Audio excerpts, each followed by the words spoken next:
Bonjour à toutes et à tous pour ce merveilleux dimanche. En tout cas, où nous nous trouvons, il fait grand beau. J'espère que le soleil va arriver chez vous rapidement parce que le soleil, ça réchauffe et c'est toujours magnifique. Aujourd'hui, c'est un message un petit peu particulier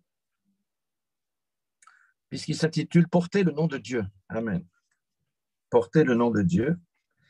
Et en méditant hier, je me suis aperçu d'une chose assez extraordinaire si on regarde la statistique, et c'est vraiment très intéressant. Dans le Nouveau Testament, est-ce que vous savez le nombre de fois que le nom Seigneur est cité dans le Nouveau Testament? Ben, je vais vous dire 626 fois. 626 fois le nom Seigneur. Et le nom Sauveur, est-ce que vous avez une idée de combien de fois le nom Sauveur est cité dans le Nouveau Testament? Vous ne savez pas, hein? Moi, je ne le savais pas jusqu'à hier soir. 26 fois. Amen. Donc, on a quelque chose à apprendre de cela. Alléluia. Alors d'abord, qu'est-ce que ça veut dire le mot Seigneur? Le mot Seigneur dans la Bible veut dire maître. Empereur, c'est kurios. Hein? Ça veut dire celui qui porte le titre de Seigneur, c'est celui à qui une personne ou une chose appartient. Ça veut dire qu'il a le droit de vie ou de mort sur la personne. Il peut faire ce qu'il veut de la chose aussi. C'est ça que ça signifie maître. Vous savez que dans l'Ancien Testament, au temps de Jésus, il y avait des maîtres et il y avait des esclaves. Alléluia. Aujourd'hui, dans la Bible, on a traduit le mot esclave par serviteur, mais c'est faux. Normalement, nous sommes les esclaves de Christ et non pas les serviteurs de Christ. Mais enfin, ça, ce sont les traductions. Alors, dans l'Ancien Testament, au temps de Jésus, on avait vraiment cette compréhension de qu'est-ce que ça veut dire qu'un Seigneur. Alléluia. Mais qu'est-ce que sauveur veut dire en fait? Yahshua, ça veut dire l'Éternel qui sauve. Hein? Donc, sauveur, c'est quelqu'un qui sauve. Sauve de quoi déjà? Eh bien, sauve de la colère de Dieu. Amen. Vous savez que la colère de Dieu va se manifester sur la terre, mais il y aura une colère de Dieu qui va se manifester au jour du jugement dernier. Et là, il n'y aura plus possibilité de se repentir. C'est sauver de la colère. Mais sauver, ça veut aussi dire, un sauveur, c'est celui qui délivre. Qui délivre de quoi? De la maladie, par exemple, des prisons spirituelles. Vous savez qu'il y a beaucoup de personnes qui sont dans des prisons spirituelles aujourd'hui. Le non-pardon est une prison spirituelle. La jalousie est une prison spirituelle. Mais pas que. Il y a beaucoup de choses qui sont des prisons spirituelles aujourd'hui dans lesquelles les gens sont enfermés. Donc, le sauveur, c'est celui qui délivre. Le sauveur, c'est celui qui amène son secours dans des situations particulières, dans des circonstances difficiles. C'est ça que ça veut dire le sauveur. Et c'est aussi celui qui libère de différents troubles. C'est celui qui libère des troubles psychiques, par exemple. Quand Jésus a libéré le personnage, la personne qui était à Gadara, il était infesté de démons. Il a libéré cette personne. C'est quelqu'un qui donne la victoire. Un sauveur, c'est quelqu'un qui donne la victoire. En l'occurrence, Jésus-Christ nous a donné la victoire sur le péché. Jésus-Christ nous a donné la victoire sur l'ennemi. Alléluia. Un sauveur, c'est aussi quelqu'un qui combat pour nous. Amen. Donc, au temps de Jésus, on avait vraiment cette compréhension de qu'est-ce qu'était un Seigneur. Mais ils n'avaient pas compris qu'ils avaient besoin d'un sauveur. Amen. C'est ça la révélation. Et Jésus est le sauveur que Dieu a envoyé sur la terre pour sauver les hommes. Mais aujourd'hui, dans notre civilisation, nous avons perdu de vue ce que ça veut dire Seigneur. Il faut un équilibre. Jésus, sauveur, c'est bien, mais Jésus, Seigneur, c'est obligatoire. Dans l'Ancien Testament, on connaissait le maître, mais on ne connaissait pas le sauveur. Alléluia. Donc, le kurios, le maître, l'empereur, avait un empire. Alléluia. César avait un empire. Et les Juifs à Jérusalem faisaient partie de l'Empire. Et César avait le droit de faire ce qu'il voulait avec ce peuple-là. Ils étaient dans l'esclavage parce qu'ils devaient payer un impôt très lourd. Et si les Juifs voulaient se rebeller, eh bien, les troupes romaines allaient les mater et les détruire. Du reste, on crucifiait beaucoup en ce temps-là. Vous voyez, Jésus avait aussi un empire, mais ce n'était pas un empire visible, c'est un empire invisible. César avait un titre qui lui donnait le pouvoir, mais Jésus avait le pouvoir qui lui donnait le titre de maître. Ce n'est pas la même chose. Alléluia. Jésus ne possédait pas des villas, il ne possédait rien du tout, mais il avait la vie éternelle qu'il a donnée aux gens, il a guéri les malades, il a fait des choses que les empereurs de ce monde ne pouvaient pas faire. Alléluia. C'est ça le royaume des cieux. Quand on passe du royaume physique, ça veut dire des royaumes des ténèbres, parce que tous les royaumes sur la terre aujourd'hui sont des royaumes de ténèbres, au royaume de la lumière, ça veut dire qu'on change d'empereur, on change de maître. Alléluia. Et on se place sous le maître des maîtres, le Seigneur des seigneurs, Jésus-Christ. On passe vraiment du royaume des ténèbres au royaume de la lumière. Alléluia. Et c'est ça où nous devons revenir. Accepter Jésus Sauveur, c'est facile, mais accepter Jésus Seigneur, c'est plus difficile. Parce que le mot grec, c'est doulos, ça veut dire nous sommes des esclaves de Christ. Amen. Indépendant, libre de faire ce qu'on veut, vivre comme on a envie de vivre. Non, ce n'est pas ça. Nous allons voir une parole dans 1 Thessaloniciens, chapitre 1er, verset 9. C'est très intéressant, ça c'est Paul, hein, dans sa lettre qui s'adresse aux Thessaloniciens, qui était vraiment une église assez extraordinaire, c'est l'église des temps de la fin en fait.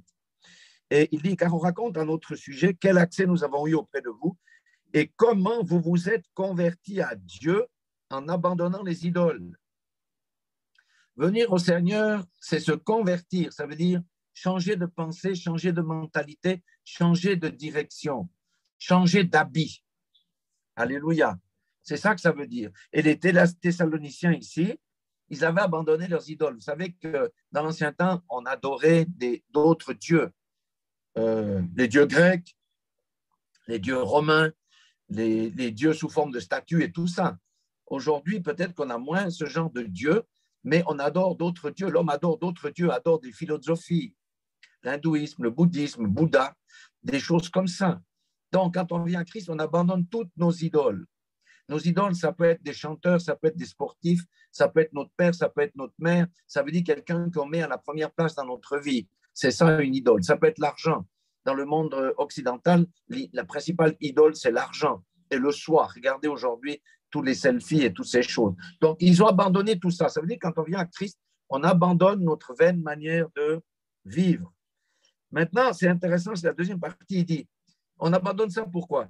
Pour servir le Dieu vivant et vrai. Alléluia. Si nous passons du royaume des ténèbres au royaume de la lumière, est-ce que c'est pour rester oisif? Non, c'est pour servir Dieu.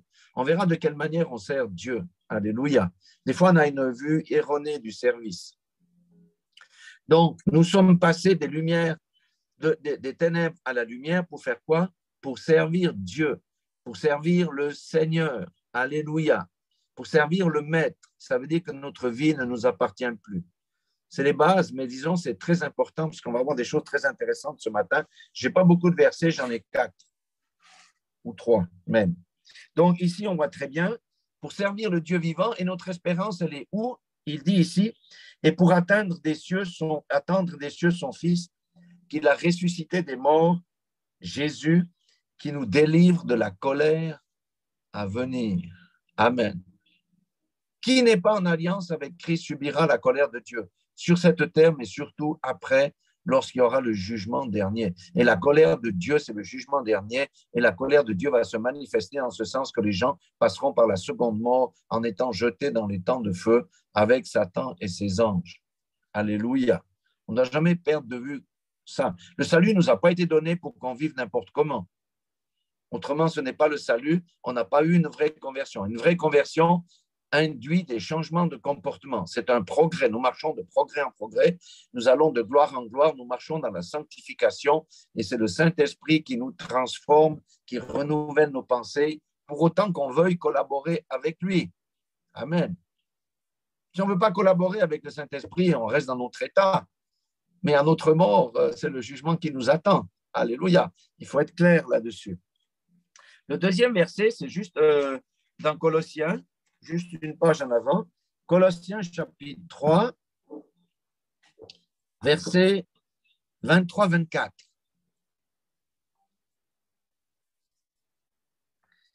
Et ici, c'est intéressant, il dit, tout ce que vous faites, faites-le de bon cœur. Alléluia. De bon cœur. Jésus s'est sacrifié pour nous, il n'a pas murmuré. Il l'a fait de bon cœur. Tout ce qu'on doit faire, c'est de bon cœur. Quand on fait les choses dans les murmures, cela ne nous est pas imputé à justice. Dieu déteste les murmures, Dieu hait les murmures. Faire les choses avec les murmures, c'est faire les choses par religiosité. Or, la religion ne sauve pas et les motifs sont impurs. Alléluia.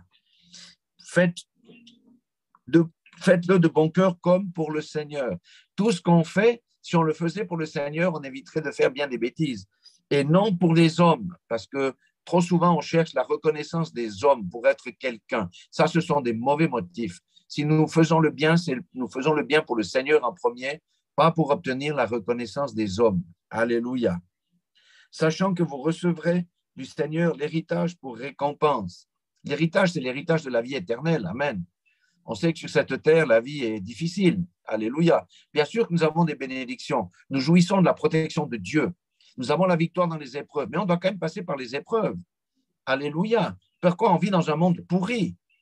Mais l'héritage final, c'est la vie éternelle où le Dieu que nous servons essuiera nos larmes. Il n'y aura plus de cris, plus de mensonges, plus de jalousie, plus de méchanceté, plus rien du tout de tout ça. C'est la vie éternelle dans la félicité. On a de la peine à s'imaginer ça parce que dans le monde dans lequel on vit, tout n'est que play, tout n'est que boss, tout n'est que destruction, tout n'est que méchanceté, égoïsme, etc. Alléluia. Et il dit au verset 25, servez Christ le Seigneur. On ne se sert pas soi-même. Quand on appartient à Christ, on ne se sert pas soi-même. Celui qui se sert lui-même dans l'œuvre de Christ n'appartient pas à Christ. Il faut être clair. On sert le maître des maîtres, le Seigneur des seigneurs. Celui qui se sert lui-même dans l'œuvre de Christ, je répète, n'appartient pas à Christ. C'est un autre esprit qui l'anime. Alléluia. Alléluia. Et même je ne vais pas le lire, mais dans 1 Corinthiens 10, 31, il dit, même si on mange, même si on boit, on fait tout pour le Seigneur. Amen. Ça veut dire que, s'il parle de ça, ça veut dire qu'on n'a plus la gloutonnerie. Quand on a la gloutonnerie, on n'honore pas Dieu, on honore son ventre. Si on se saoule, on n'honore pas Dieu. Vous voyez ce que je veux dire? On honore son sentiment de bien-être, etc. Comme je le dis, Dieu n'est pas contre l'alcool, mais il est contre les abus de toutes choses. Alléluia. Donc, faisons tout de bon cœur pour la gloire de Dieu et non la reconnaissance des hommes. Amen. Vaut mieux ne rien faire que de faire des choses pour se montrer comme les pharisiens qui se montraient devant pour dire « Oh, regardez comme je suis important, regardez comme je suis bon, je donne l'argent, tout ça. » Ça, ce sont des faux motifs, c'est un faux manteau. Ça, ce n'est pas porter le manteau de Dieu. Ce n'est pas porter le nom de Dieu. Alléluia. Donc, on fait tout à la gloire de Dieu. Quand on arrive dans ces zones-là, ça veut dire qu'on est vraiment converti parce qu'on cherche les intérêts du Seigneur. Mais ça prend du temps. On n'arrive pas à la maturité spirituelle du nouvel homme comme ça, du jour au lendemain, d'une année à une autre. C'est tout un cheminement. Pour certaines personnes, ça va plus vite. Pour d'autres, ça va plus lentement. Ce qui compte, c'est qu'on soit sur le chemin. Alléluia. C'est ça, sur le chemin. Alléluia. Donc, on fait tout pour le Seigneur. Alléluia. Parce que nous avons changé de situation. Nous avons passé des lumières, des ténèbres à la lumière. Alléluia. Merci de boucler les micros, s'il vous plaît, ceux qui n'ont pas bouclé. Alléluia.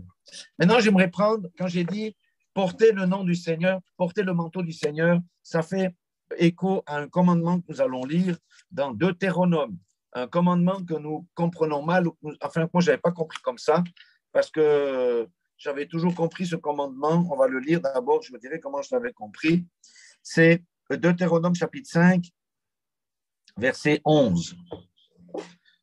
Je vous laisse aller lire dans votre version d'abord, je lirai dans la version seconde, et ensuite, je vous expliquerai le sens profond qui se cache là derrière. Parce qu'il y a plusieurs manières de considérer ce verset. Vous savez que les traductions, des fois, ça dépend de l'interprétation qu'on donne au nom. Alléluia. Ici, il est dit, tu ne prendras point le nom de l'Éternel, ton Dieu, en vain, car l'Éternel ne laissera point impuni celui qui prendra son nom en vain. Dans les versions, il est dit, tu ne prononceras pas le nom de Dieu en vain. Quand on pense à ça, on pense tout de suite au juron. Vous voyez ce que je veux dire? On jure. Il y a même des gens qui disent, quand on dit « Oh mon Dieu » dans une situation, c'est un blasphème. Mais bien sûr qu'on ne doit pas invoquer le nom on ne doit pas prononcer le nom de Dieu en vain, mais ce n'est pas ça que le texte veut dire ici. Et considérer le nom comme un manteau. Alléluia. Le nom comme un manteau. Ça, c'est vraiment très important. Dans certaines versions, il est dit « Ne te sers pas de mon nom n'importe comment ». Ça veut dire quoi? Ça veut dire qu'il y a des gens qui m'ont dit « L'Éternel m'a dit que, l'Éternel m'a montré que, l'Éternel m'a dit que », alors que ce n'est pas vrai. Ça, c'est se servir du nom de l'Éternel n'importe comment. Vous voyez ce que je veux dire? Ça donne une autre connotation. C'est pour ça que l'Éternel m'a dit que, il faut faire très attention avec ces choses-là. Si l'Éternel n'a rien dit, ça veut dire que tu fais porter à Dieu un faux manteau de ce qu'il n'est pas. Ailleurs, il est dit, tu ne prononceras pas mon nom de manière abusive. Il ne faut pas abuser du nom de Dieu pour obtenir des avantages. Les fausses prophéties. Hein? Je vois que tu vas trouver le travail d'ici 2 mois. Dieu va te donner des jumeaux. Dieu va te donner un fils. En fait, c'est les prophéties qui flattent la chair pour attraper l'argent des gens. Ça, c'est prononcer le nom de Dieu de manière abusive.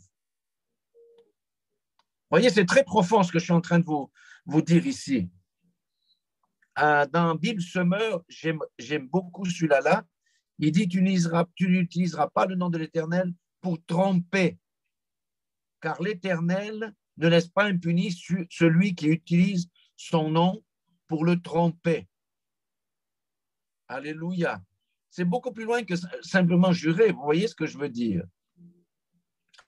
Nous sommes des fils et des filles de Dieu. Nous avons le manteau de fils et de filles de Dieu. Alléluia. Dans la Bible amplifiée en anglais, il met en parenthèse « Tu ne prendras point le nom de l'Éternel, ton Dieu, en vain ». Il dit, ça veut dire de manière irrévérencieuse, par des fausses affirmations ou par des moyens qui portent atteinte à la personnalité ou au caractère de Dieu. Alléluia. Ça veut dire des gens qui se disent chrétiens, qui se disent des disciples et qui marchent d'une manière indigne de l'Évangile sont dans cette catégorie. Ils font porter à Dieu un manteau qui n'est pas le sien. Parce que Dieu nous dit de marcher dans la sainteté, dans la sanctification. Et lorsqu'on marche dans le contraire de ce que la parole de Dieu dit, c'est exactement faire ça, utiliser le nom de l'Éternel à la légère. C'est faire croire aux autres que Dieu est quelqu'un qui n'est pas comme cela. Alléluia. Alléluia. Le nom est un manteau. Celui qui se dit fils de Dieu, pasteur, diacre, bishop, archbishop, et tout cela là, et qui démontre le caractère de Christ, honore le nom de Dieu. Mais celui qui déshonore le nom de Dieu, c'est celui qui se comporte de manière contraire à la parole de Dieu, tout en disant « je porte le nom de Dieu sur moi ». Alléluia. C'est pour ça que la Bible dit que nous devons faire attention à notre marche. Donc, voyez ce verset, moi, quand je suis sorti de l'Église catholique, on a toujours dit « tu ne prononceras pas le nom de Dieu en vain ». Vous savez que, bon, quand j'étais avant, on jurait à l'école, on jurait partout. Bon, mais en fait, ce n'est pas ça que ça dit. Ça dit, si tu dis que tu es fils de Dieu, si tu t'es véritablement converti, tu dois honorer mon nom parce que tu portes mon nom. Tout ce que tu fais qui est contraire et qui donne un mauvais témoignage de moi, tu me déshonores. Alléluia. N'abusons pas du nom de Dieu en vain. Aujourd'hui, combien de fois on connaît se vendre des fausses prophéties qui sont dans le corps de Christ? Alléluia. Dieu m'a dit, alors que Dieu n'a rien dit du tout. Vous savez comment Dieu a retranché les prophètes, les prophètes? Il disait, ils parlent en mon nom alors que je ne leur ai point parlé. Honte sur eux, je les retranche. C'est pourquoi nous devons faire attention quand on dit Dieu m'a dit. Ouais, si c'est ta chair qui parle, ce n'est pas Dieu. Et tu vas dire une bêtise qui va déshonorer Dieu et qui va tromper l'autre parce que l'autre croit que toi, tu as vraiment reçu de la part du Seigneur alors que ce n'est pas vrai. Alléluia. C'est ça que le Seigneur nous dit. Faisons attention à ce que nous faisons, à ce que nous disons, à la manière dont nous nous comportons. Alléluia. Je vais prendre un dernier verset, c'est dans Apocalypse, une parole extraordinaire. Apocalypse chapitre 14.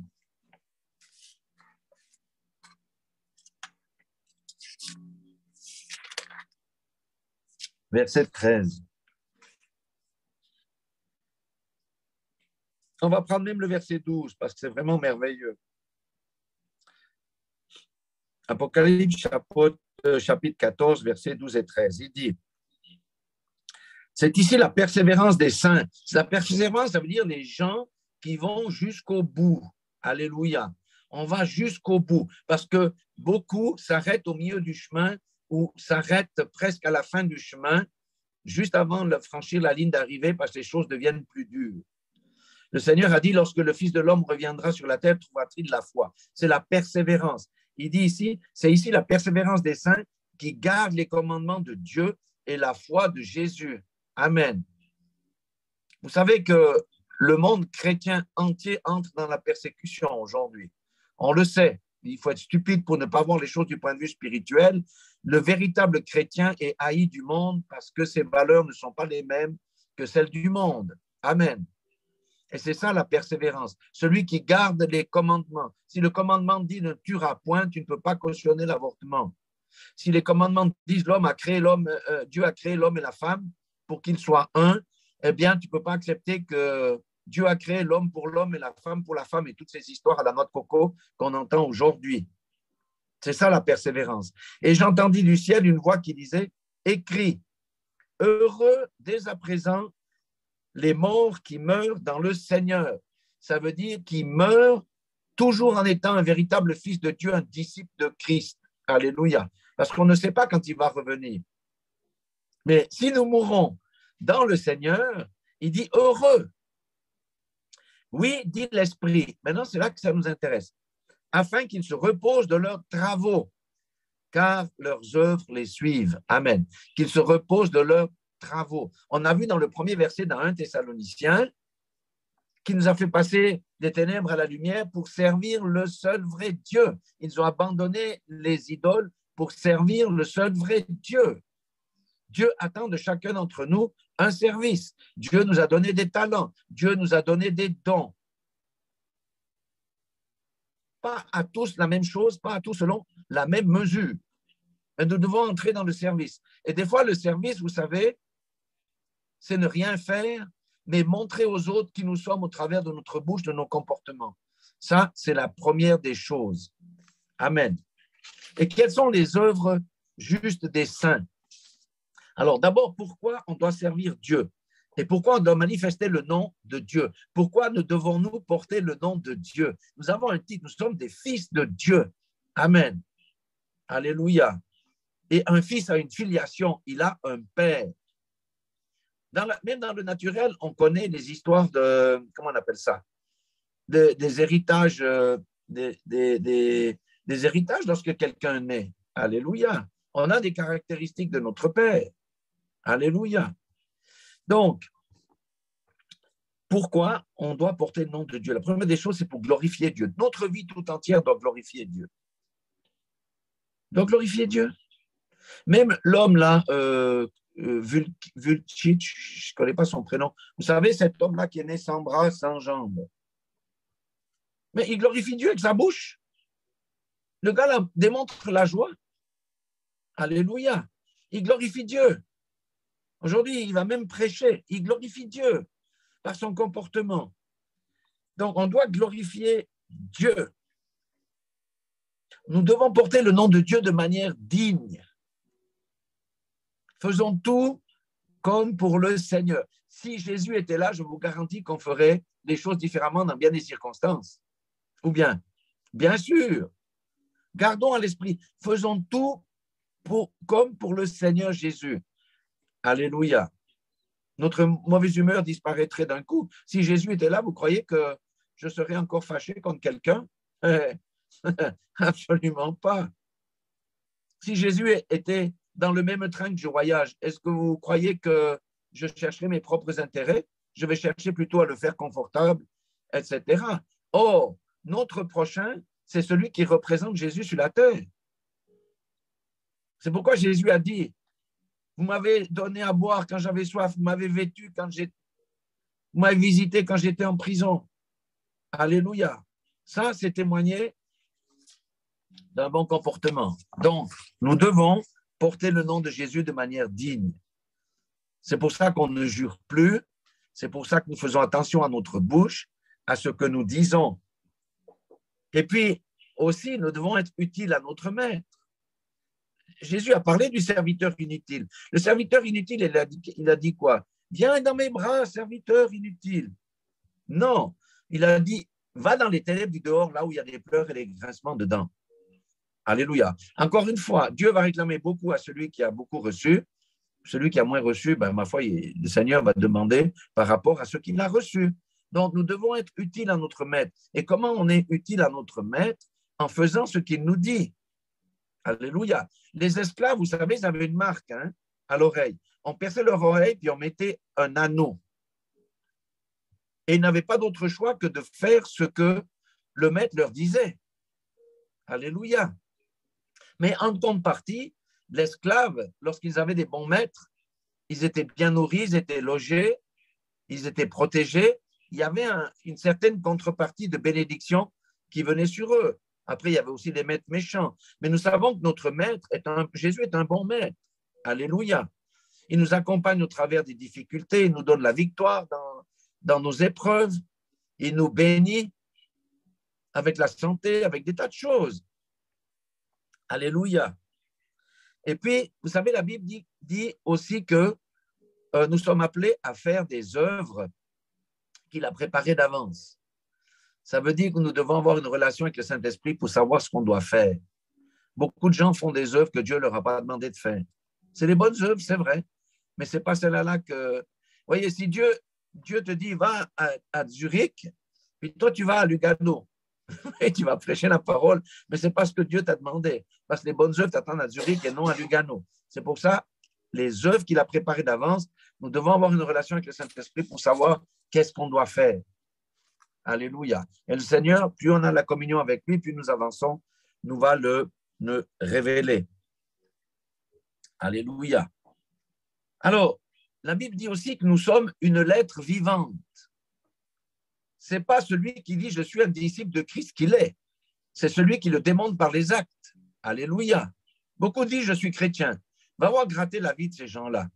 Beaucoup disent « je suis pasteur, je suis bishop ». Va gratter la vie. Ni pasteur, ni bishop, ni rien du tout. Ce sont des marabouts, ce sont des gens, des loups déguisés en agneaux. Alléluia. Les œuvres, nous sommes une lettre vivante. Et le premier ministère, je le répéterai toujours, ça se passe déjà dans la famille, pour ceux qui sont mariés. C'est dans la famille. Le père de famille doit prêcher la parole, c'est le pasteur de la famille. Amen. Son épouse va éduquer les enfants, les deux éduquent, bien entendu, mais c'est la maman qui est plus proche de l'enfant. Alléluia. Et dans la famille, on respecte la loi de Dieu. Ça veut dire, aime Dieu, mets-le à la première place et aime ton prochain comme toi-même. Le premier prochain du mari, c'est qui? C'est la femme. Le premier prochain des parents, c'est qui? C'est les enfants, les frères, les sœurs et toutes ces choses-là. Donc, nous devons manifester qui nous sommes dans nos relations déjà dans la cellule familiale. Je ne peux pas dire, mais moi, je suis un ministre de Dieu, je néglige ma femme. Beaucoup font ça. Mais ils n'ont pas compris que la parole dit celui qui néglige sa famille est pire qu'un infidèle. Alléluia. Donc, le premier ministère, c'est dans notre cercle familial tout proche. Ensuite, c'est dans la société où Dieu m'a placé, dans mon travail. Si je manifeste les mêmes choses que mes collègues de travail, je suis un chrétien du dimanche. Le dimanche, c'est Alléluia, il y a l'onction, Alléluia, quel bon message, quel bon serment. Et lundi, mardi, mercredi, jeudi, vendredi, c'est la même chose que mes collègues de travail. C'est où est la différence là-dedans? Il n'y a pas de différence. Nous devons marquer la différence dans la société où Dieu nous a placés. Et on fait la différence par notre caractère. Alléluia. Nous sommes des lettres vivantes à l'Église en nous rendant serviteurs les uns des autres. Alléluia. En ayant la compassion, en priant pour nos frères, en priant pour nos sœurs. Même des fois, même s'ils ne demandent pas la prière, on sait que ça ne va pas, on prie. Amen. Les lettres vivantes. Une lettre vivante, c'est une lettre qui bouge. Nous bougeons, nous avons une bouche, nous avons des mains, etc. Alléluia. La Bible dit aussi que nous devons être au service des croyants. Les gens font des dons en dehors. Bon, c'est bien de faire des dons, je ne sais pas, pour des populations qui sont en détresse. Mais la Bible dit d'abord la priorité est sur les frères en la foi. La priorité est sur les frères en la foi. Alléluia. Et si l'Église a des finances, c'est pour aider ceux qui sont dans le besoin dans l'Église. C'est comme ça que ça se passait. Ce n'est pas pour repeindre des bâtiments, mettre de l'or partout, etc. Ça, c'est la religion. À l'époque, ils faisaient quoi? Ils faisaient des collectes pour l'Église de Jérusalem qui était dans la famine. Alléluia. Les veuves, les orphelins, tout ça, ce sont des priorités qui doivent revenir au sein de l'Église. Alléluia. Rendre service aux croyants. Nous sommes une lettre vivante quand nous sommes dans la prière, quand nous sommes dans la louange, quand nous sommes dans l'adoration. Nous sommes une lettre vivante. Amen. Ces choses-là doivent être abondantes dans notre vie. C'est ça, porter le nom de Dieu. Alléluia. Et puis, bien entendu, annoncer l'évangile aux perdus. Si on se contente de rester entre nous, les perdus n'entendront jamais la bonne nouvelle.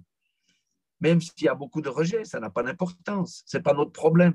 Notre problème, c'est de planter des semences. C'est Dieu qui arrose. Alléluia. C'est ça les œuvres. Et des fois, si je regarde, je me dis, mais j'ai perdu combien d'années? Mais j'ai perdu beaucoup d'années, j'étais dans la religion. Moi, j'étais content d'aller à l'église le dimanche, je n'ai jamais manqué le culte. Ouais, ça, c'était super. J'ai essayé d'être bon, mais je n'ai pas compris que le service, c'est autre chose. Le service, c'est travailler pour Dieu. Même les handicapés peuvent travailler pour Dieu dans la prière, dans la lecture. Amen. Ou même des fois, ils peuvent témoigner de Dieu qui sont handicapés, mais ils rendent gloire à Dieu parce qu'ils ont une relation personnelle avec Dieu. Et Dieu leur donne la joie malgré leur handicap. Des fois, Dieu ne guérit pas pour que les gens puissent être des témoignages puissants. Regardez, voilà, Nick Vujicic, la personne là est née sans bras et sans jambes. Comment une personne comme ça peut être un héros de la foi? Parce qu'il témoigne de la joie que Dieu a mis dans son cœur. Et nous, on se plaint parce qu'on a perdu une phalange d'un doigt. Non. Non. Nous devons porter le nom de Dieu parce que nous devons être une odeur de vie pour ceux qui acceptent l'Évangile. Les gens nous observent. Si quelqu'un est concierge comme Corinne, mais les gens vont l'observer. Mais bien sûr. Si moi, je suis un tenancier de bistrot, les gens vont m'observer. Je ne peux pas être chrétien, tenancier de bistrot, puis faire mon chiffre d'affaires. Je continue à saouler celui qui est déjà sous. À un moment donné, je vais dire, arrête, stop, je ne te sers plus. Alléluia. Non, les gens nous observent. Vous savez, tout ce qui n'est pas de Dieu observe ce qui est de Dieu. Pourquoi? Parce qu'il y a une jalousie. Ah, mais cette femme-là, Paris, là, ou à Pau, là, mais elle ne sort jamais faire la fête, elle reste chez elle. Mais c'est qui celle-là, là? Pourquoi elle ne vient pas avec nous s'éclater? On a le droit de nous éclater aussi. Nous, les femmes, il faut qu'on sorte ensemble pour aller s'éclater. Mais pourquoi elle ne fait pas ça? Parce que nous sommes des témoignages contre eux. Alléluia. Nous sommes des témoignages contre eux. Quand on dit, oui, aujourd'hui, on connaît le wokisme et toutes ces choses-là. Si on dit non, moi, je respecte ceux qui pensent que le wokisme, c'est bien.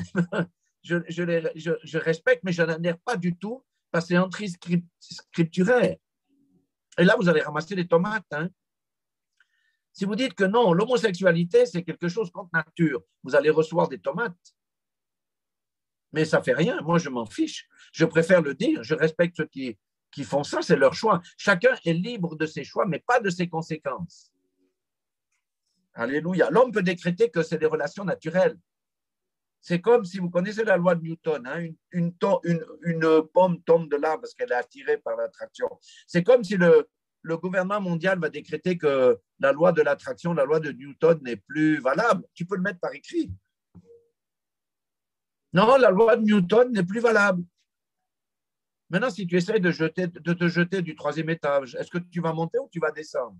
Tu vas toujours descendre. C'est tout. C'est pas compliqué. Alléluia. Donc, nous devons manifester la différence dans notre manière de penser, dans notre manière de parler, dans notre manière de nous vêtir aussi. Je prends l'exemple. Moi, je connaissais un pasteur aux États-Unis. Il était intraitable avec l'habillement parce qu'il voulait que les femmes soient habillées de manière décente là-bas. Et une fois, il y a une sœur qui revient à l'assemblée. Elle était habillée sexy. Elle dit, si elle se penchait, tu pouvais voir jusqu'à son slip. Il a dit, ma sœur, retourne à la maison te changer. Ici, c'est la maison de Dieu. On honore Dieu comme on s'habille. Les femmes doivent s'habiller de manière... Il n'y a pas de femme sexy dans l'église de Jésus-Christ. Il n'y en a pas. Ça n'existe pas. Alors, il ne faut pas tomber dans l'égalisme de dire on doit porter des jupes à 3 cm du sol. Ou... Vous voyez, non, ce n'est pas ça. Mais on doit s'habiller de manière décente. Alléluia. Et l'épouse de Christ doit être décente dans son comportement parce que c'est son habit. Alléluia. Alléluia. Je vous dis, quiconque, moi ça m'a beaucoup plu, hein, ce verset dans Deutéronome, chapitre 5, verset 11. Tu ne prendras ou tu n'utiliseras pas le nom de l'Éternel à la légère. Ou tu n'utiliseras pas le nom de l'Éternel pour tromper. Combien trompe? Des fois même, on se fait tromper par l'autre parce qu'elle montre un visage différent de ce qu'elle est en réalité. Mais le Seigneur finit toujours par arracher le masque des personnes. Toujours. Parce que la lumière chasse les ténèbres. On te fait des grandes courbettes devant pour être spirituel, puis derrière, tu es la plus charnelle des créatures. Mais un jour, ça va se voir. Alléluia. Dieu, le Dieu qui expose ces choses-là. Amen. Si nous sommes de véritables disciples, enfants de Dieu, nous portons le nom du Seigneur avec fierté dans notre comportement, dans notre manière de vivre, dans notre séparation avec le monde. Alléluia. En laissant de côté tout ce que le monde nous propose et développons notre relation personnelle avec le Seigneur. Aujourd'hui, c'est difficile parce qu'on vit dans le monde de l'immédiateté. Vous voyez ce que je veux dire? On est gouverné par la technologie. 3-4 heures par jour, on est facilement sur le téléphone.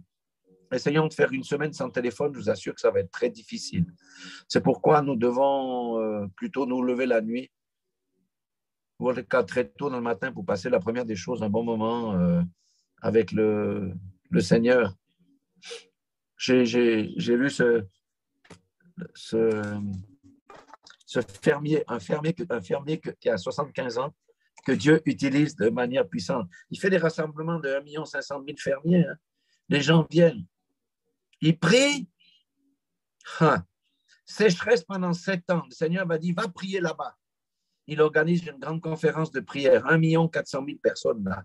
Ils ont prié, c'est en Afrique du Sud. Pendant 3 semaines, ils ont eu la pluie. Tout a reverdi. Et Dieu a chassé du pouvoir le président d'à l'époque qui était un corrompu. Tout ça à cause de la prière. Mais cet homme-là, il a un secret. Quand j'ai entendu ce secret-là, ça m'a fait réfléchir. Lui, il est marié depuis 50 ans avec sa femme. D'accord? Ça fait 40 ans, un peu plus de 45 ans qu'il connaît le Seigneur. Il dit, moi, je suis l'homme de 4 heures. Qu'est-ce que ça veut dire? Tous les matins, il est debout à 4 heures. Et jusqu'à 9 heures, il passe 5 heures dans la présence de Dieu. Ensuite, il va faire un thé pour sa femme. Il va déjeuner avec elle. Maintenant, il a 75 ans. Hein. Il dit qu'il n'a pas pu faire ça toute sa vie parce qu'il avait une ferme à s'occuper. Mais le secret, c'est la présence, c'est le temps dans la présence avec Dieu. Et le diable veut toujours nous faire éviter de passer du temps avec le Seigneur. Et plus on passe du temps avec Dieu, plus on devient semblable à qui? Plus on devient semblable à Dieu parce qu'on a été créé à l'image de Christ. Regardez, un enfant qui ne passe jamais un papa qui ne passe jamais du temps avec son enfant. À quoi il va ressembler son enfant? À rien. Mais si un père passe du temps avec son fils ou sa fille ou une mère avec sa fille, c'est égal. Mais le fils va devenir comme le père parce que le père lui montre ce qu'il fait et il va faire la même chose. C'est pourquoi j'ai dit la première prédication, c'est dans la famille. Amen. Si le père ne lit pas la parole de Dieu, si le père ne prie pas, si le père le dimanche va au culte une fois par mois, puis le reste du temps il est planté dans la télévision, quels sont les fruits de ces semences-là? Ah, mais j'ai vu mon papa, lui, il priait pas, il priait peu, il allait peu à l'église. Pourquoi est-ce que je me casserais la tête à aller à l'église? Vous voyez les erreurs qu'on fait dans l'éducation parce qu'on n'applique pas la parole de Dieu dans notre propre famille. Donc voilà, nous portons le nom du Seigneur. Alléluia. N'oublions pas que dans notre civilisation occidentale, on a trop mis le poids sur Jésus Sauveur. Vous voyez, au Nouveau Testament, au temps de Jésus, tout le poids était sur Jésus Seigneur. Ils n'avaient pas la révélation qu'il fallait un Sauveur. Alléluia.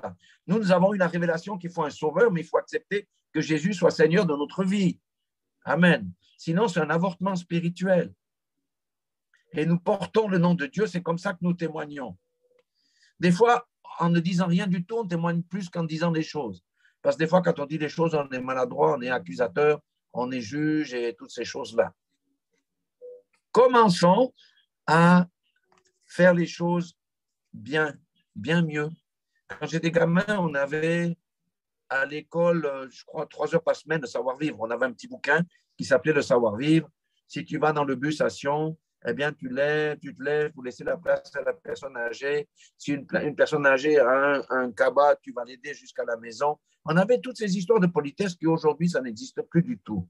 Et ça, c'était la Bible.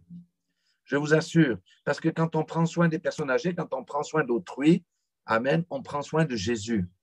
Même lorsqu'il tend la main, on ne sait pas si c'est des anges qui sont là, etc. Donc, portons le nom de l'Éternel avec dignité. Alléluia. Et entrons à son service par nos comportements, par notre manière de vivre et toutes ces choses. Et puis, bien entendu, en mettant à disposition du corps de Christ les dons et les talents que le Seigneur nous a donnés. Alléluia. Voilà ce que je voulais partager avec vous. N'oublions pas, nous appartenons à quelqu'un. Ce quelqu'un s'appelle Jésus-Christ et c'est lui qui a tous les droits sur notre vie. Alléluia. Il faut que cette parole-là descende sur chacun d'entre nous et ça va contribuer à tuer le vieil homme qui résiste à ça. Parce que le vieil homme dit, mais moi, je veux faire autre chose. Le vieil homme veut dire, moi, je fais autre chose, etc. Non, non, prenons ça, absorbons ça. Et on va voir les transformations. Passons plus de temps dans la prière. Alléluia. Voilà ce que je voulais partager aujourd'hui. Soyez tous bénis dans le nom puissant de Jésus-Christ.